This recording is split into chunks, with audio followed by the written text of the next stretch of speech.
Madam Mayor and Commissioners, good evening. I have a lot on my mind tonight, but I want to address one important issue. Please understand, I purposely waited until after you completed your budget workshops and final voting on the budgets to see if on your own you would adopt or even discuss raising the minimum wage for our city employees to $15 an hour.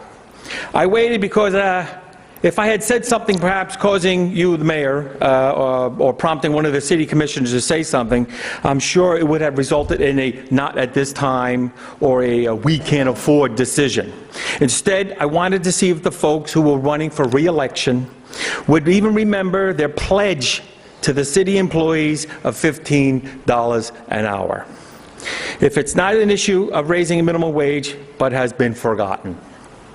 In fact, it is constantly in the national debate.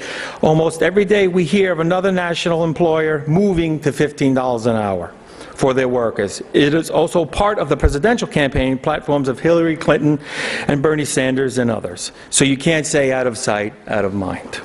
But more importantly, Mayor, you promised it during your campaign at debates, quoted in the paper, even at a rally right out here in City Hall courtyard. You promised to fight for $15 an hour if only people would vote for you.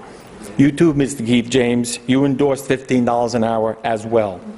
So I waited to see if you, Mayor, or you commissioners, or Commissioner James, would even make mention of it during the budget process.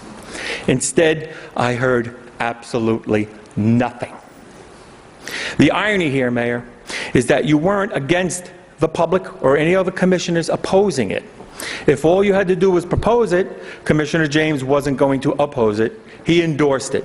If we had a show of hands right now, I bet not a single commissioner would oppose it. That's right. So this one's on you, Jerry.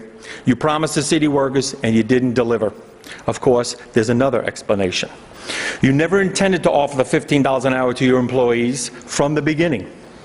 You only said it to get votes, which is far worse than promising is not fulfilling your promise. It means you intentionally tricked city employees into voting for you. So which is it, Mayor? Are you someone who gives their word and goes back on it? Or are you someone that doesn't tell the truth from the beginning? Mr. Cleveland, you're next.